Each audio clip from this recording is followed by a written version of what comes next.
Stress urinary incontinence is a condition whereby urine leaks out involuntarily during physical activities such as coughing, sneezing, laughing, or exercising. This happens when the muscles and tissues that support the urethra and control the release of urine weakens. So in the diagram, you can see the pelvic floor muscles. They serve as the floor to control the openings of the bladder, the vaginal opening, and the anus. So you can see the pelvic floor muscles by the left and the bladder. So you can see how the relationship between the bladder and the pelvic floor muscle through that arrow. The arrow there is pointing to the pelvic floor muscle. So the pelvic floor muscles will contract and to prevent urine leakage. The bladder expands and fills with urine, and valve-like muscles in the urethra stay closed as the bladder expands, preventing urine leakage until you reach the bathroom. So, however, when these muscles are weak, urine can pass when pressure is placed on the bladder. For example, when coughing or sneezing or even shouting. So you can see in the image above, as I explained earlier, we have the rectum, the vaginal opening in the woman, and the bladder. You can see the pelvic floor muscles is the one in red. So if you observe the image carefully, it is well labeled. So you can see on the other side there is the image of the bladder being compressed from the up. So if there is a kind of sudden pressure on the bladder, then and the pelvic floor muscles are already weak, so there will be occasional loss of urine. So usually very small quantity of urine.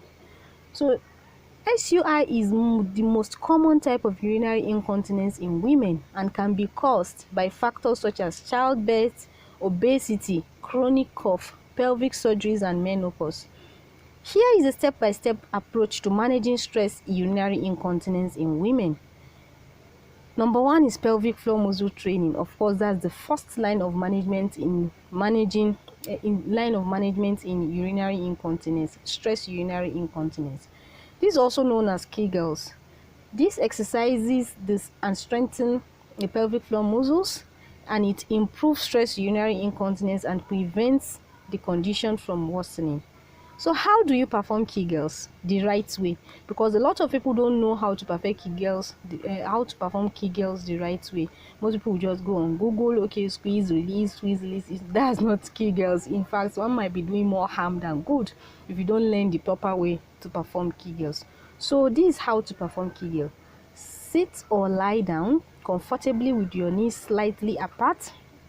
Then visualize, try to imagine the muscles you use to stop urine flow. You need a quiet place free from distractions for you to be able to communicate with your body.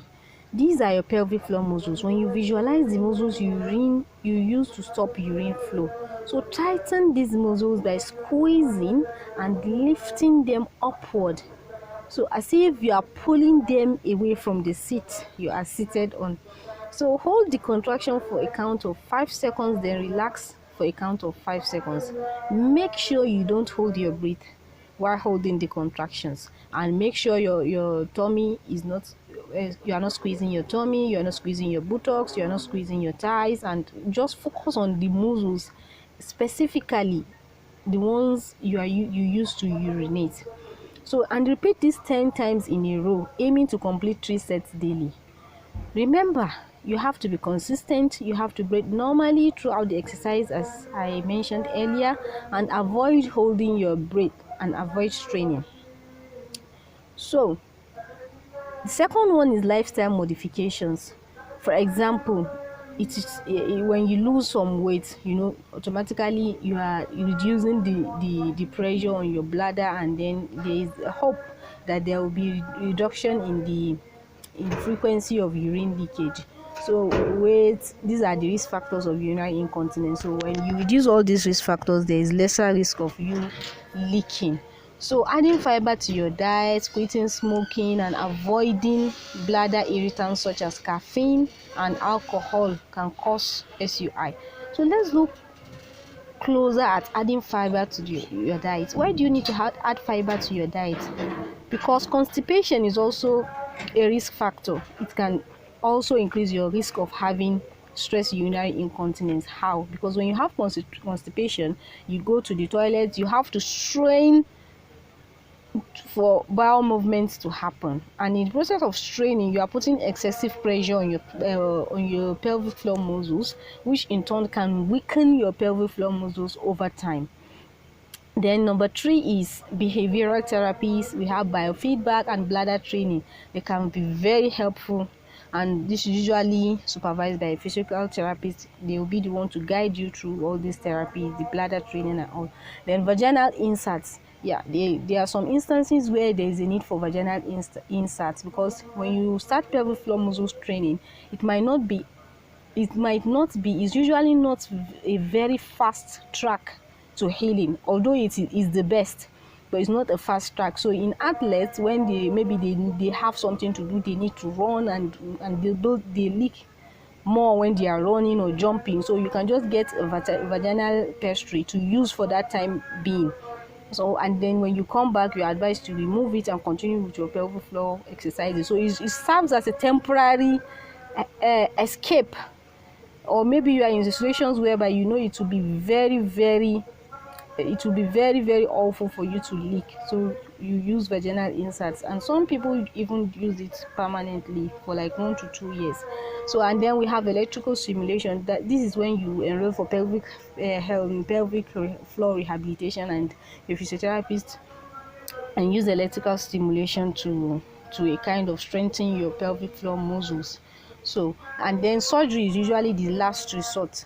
So if all, maybe they've done your pelvic floor muscle training, your lifestyle modifications, you do behavioral therapy, you've done all the remaining things, and these things have not worked, so the surgery is usually the last resort, and it has been shown to help a lot of women with stress urinary incontinence, although it also comes with few side effects. So it's very important to seek help for stress urinary incontinence, because treatments are usually available to cure or significantly reduce the effect of the condition.